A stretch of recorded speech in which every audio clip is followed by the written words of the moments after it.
Goni skill, hip abduction. Assist the patient to the supine position. Make sure the knees are extended and both hips are in a neutral position.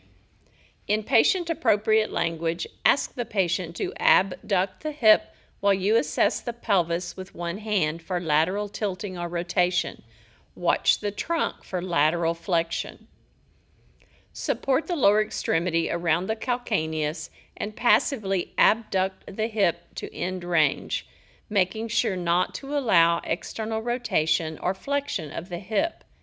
As you stabilize the pelvis to prevent lateral tilt or rotation of the pelvis, the end of range of motion occurs when resistance to further motion of the femur is felt, and the attempts to overcome the resistance causes lateral pelvic tilting, pelvic rotation, or lateral flexion of the trunk.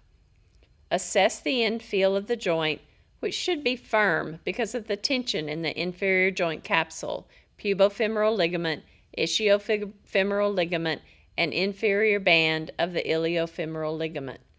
Passive tension in the adductor magnus, adductor longus, adductor brevis, pectineus, and gracilis muscles may contribute to the firm end feel. You are now ready to measure the joint range of motion. Make sure you expose the bony landmarks you will be using. Align the axis of the goniometer over the anterior superior iliac spine of the extremity being measured. Align the stationary arm with an imaginary horizontal line extending from one ASIS to the other. Align the movable arm with the anterior midline of the femur using the midline of the patella for reference.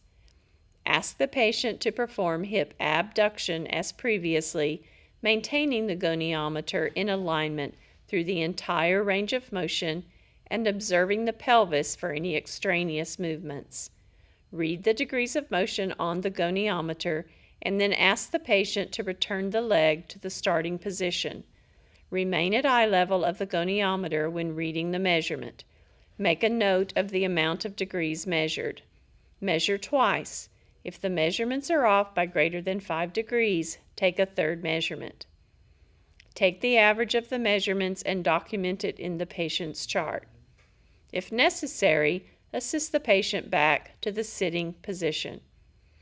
Average range of motion, according to the American Association of Orthopedic Surgeons, is 45 degrees.